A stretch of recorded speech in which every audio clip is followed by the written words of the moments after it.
বাণিজ্য মেলায় ক্রেতাদের আকর্ষণ করছে বিদেশি পণ্যের স্টলগুলো। যে বিষয়ে বিস্তারিত থাকছে মোহাম্মদ মনির হোসেনের প্রতিবেদনে। ঢাকা আন্তর্জাতিক বাণিজ্য মেলায় 19তম দিনে সরেজমিনে দেখা যায় আন্তর্জাতিক বাণিজ্য মেলায় স্থায়ী প্যাভিলিয়নে উপচে পড়া ভিড়। এক কথায় পা ফেলার জায়গা নেই বললেই চলে। সবচেয়ে বেশি ভিড় ইলেকট্রনিক্স পণ্যের স্টলগুলোতে।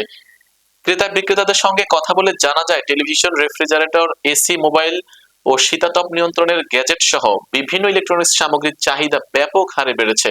সামনে 10 দিন বেচা কেনা ভালো হবে বলে প্রত্যাশা করেছেন ব্যবসায়ীরা।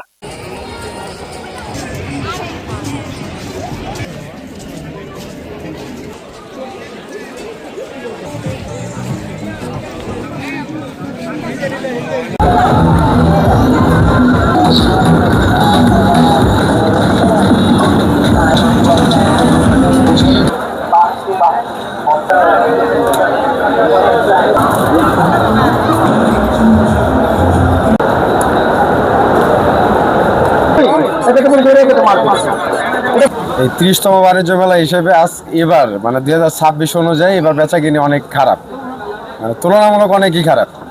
প্রতিবারের ন্যায় এবার অনেক প্রচুর খারাপ।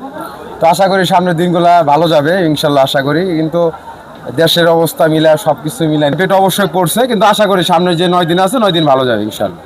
আপনাদের বেচা কিনা কেমন হচ্ছে? আলহামদুলিল্লাহ ভালো, আমাদের ফিডব্যাকও ভালো। আমরা এটাই এবার নতুন আসছি তো আমাদের রেসপন্সও ভালো। মানে যারা আসছে বাণিজ্য মেলায় সবাই ভালো বলতেছে যে স্কুটারটি খুবই ভালো, মানসম্মত। ইভেন আমাদের প্রাইজও রিজনেবল আছে, মানে সংক্ষিপ্ত, মানে প্রাইসটার জন্য আরও খুশি সবাই। আইসেই চমৎকার, সবাই দেখে করতে পারবে।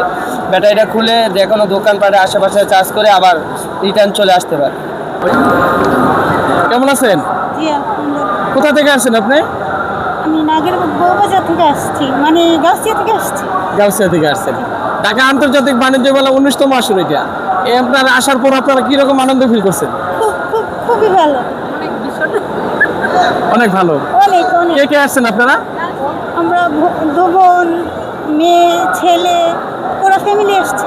এই মুহূর্তে আমরা জানতে চাইবো যে আপনারা এই 19তম দিনে আপনারা কিরকম সারা পাচ্ছেন, আপনাদের বেচা কিনা কিরকম, এই বিষয় নিয়ে যদি আপনি একটু বলতেন। বেচা কেনা মেলা 19তম দিন হিসাবে আজকে একটু কম, আশা করি আগামীকাল শুক্রবার, আগামীকাল এটার ফলাফল ভালো। আমি এই মুহূর্তে আছি ঢাকা আন্তর্জাতিক বাণিজ্য মেলার 19তম আসরে।